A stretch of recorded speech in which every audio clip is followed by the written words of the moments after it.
Imposible sa ating Creator. To God, nothing is impossible. No? So kaya no need to worry. No? So yan, no? Anghel ang siyang bantay sa mga taong may takot kay Lord. Kaya kung may takot tayo kay Lord, napakaganda dahil anghel ang siyang magbabantay sa atin. So biro mo yan. No? So naalaala ko during yung Abu Sayyaf, no?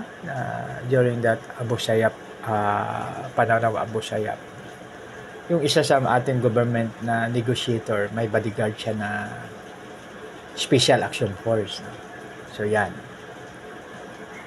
So ibig sabihin, ever ready sila. No? Pero ang pinaka the best na magbantay sa atin, na parang tayo ay nakasakay sa loob tayo ng tangkidigira na walang pwedeng sumira, ay ang proteksyon ng ating Panginoon. So, ibig sabihin na yung anghel na kanyang susuguin upang proteksyonan tayo. Kasi sa mga angels, mga kaibigan, si Angel Gabriel, yun ang messenger. Si Arkanghel naman, Gabriel ba yung kuan? Parang hindi ko na ma-sure, no? Si Angel Gabriel po yata ang kuan, no? So, San Miguel Arcangel, yun ang warrior, no? Kaya nakikita natin dyan sa kuan, sa inumin, no? Ano ba yung inumin na 4 kantos ba yun? O ano, na nakalagay na kuan, no?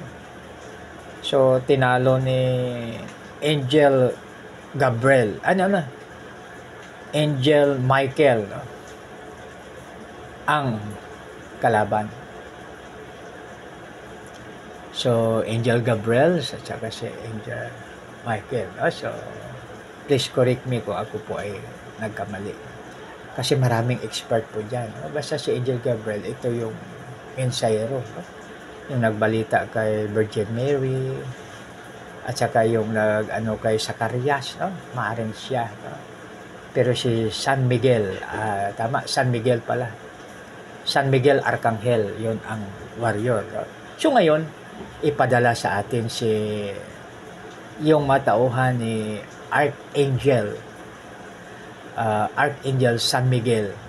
Yun ang siyang magprotekta sa atin. No? Kasi anghel ang siyang bantay. So sa English ay nakagamay. No? So, angels will encamp around you. No? So ibig sabihin, hindi lang isa, maraming anghel ang siyang magpalibot sa atin upang protektahan tayo. Naalala ko po si Eliseo, no? So, 'di ba si Elias, 'yon ang hindi namatay, pumunta lang sa langit, kinuha ng karawang apoy, no? Tapos si Eliseo yung kanyang alagad. So, yung inatake ngayon yung ang kalaban kasi ng Israel.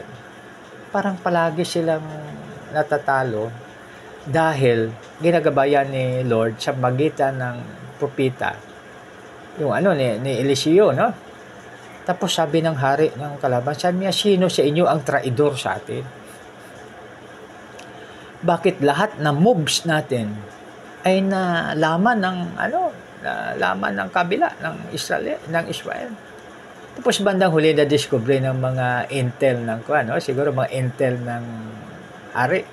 Sabi niya, hindi po mahal na hari. Kami po lahat ay tapat sa iyo.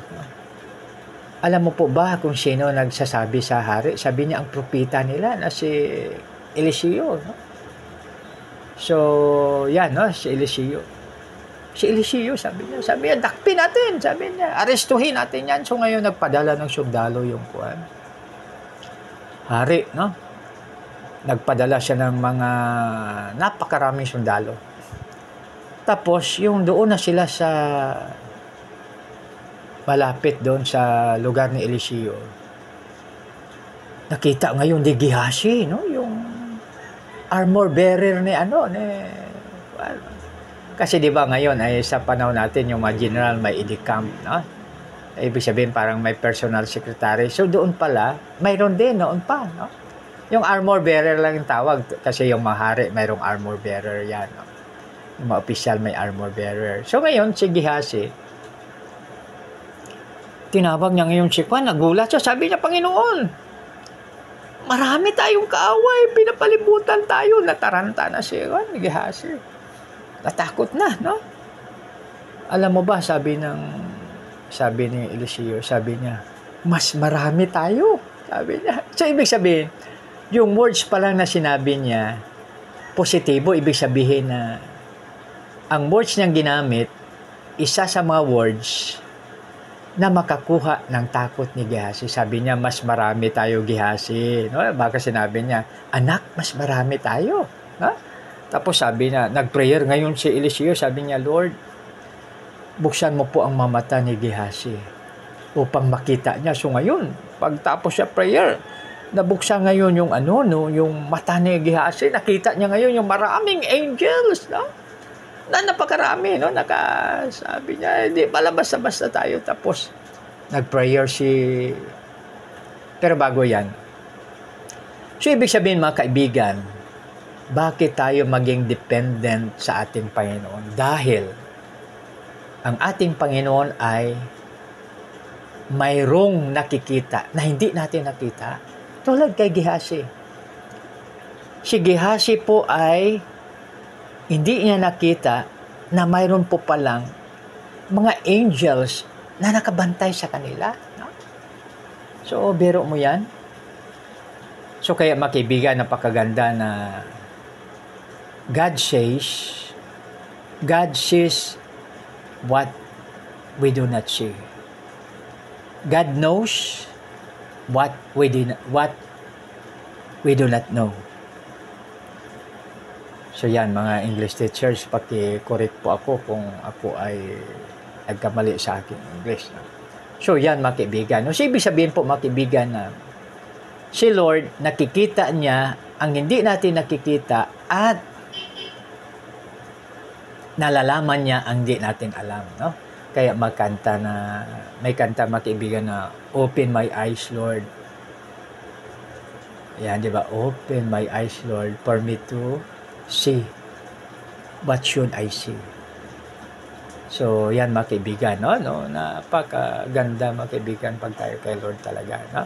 So, ngayon, sabi ngayon, nag-prayer ngayon si Juan, si Eliseo, sabi niya, Lord, bulagin mo lahat na masundalo ng kaaway. No? Binulag niya ngayon. Suggest, Pastor? Op.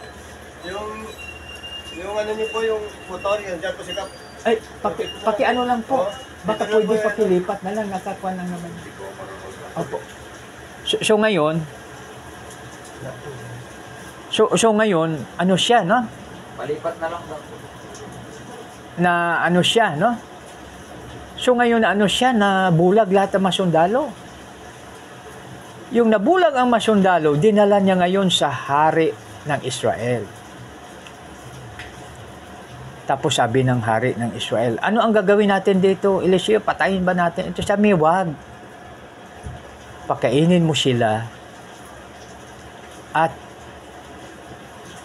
pabalikin kung saan sila nanggaling. So, ibig sabihin, grabe ang love. Grabe ang love ni, no? Grabe ang love. Ano daw po yan? Harap ulit. Harap po pala. Hindi kaya. Oh, hindi daw kaya.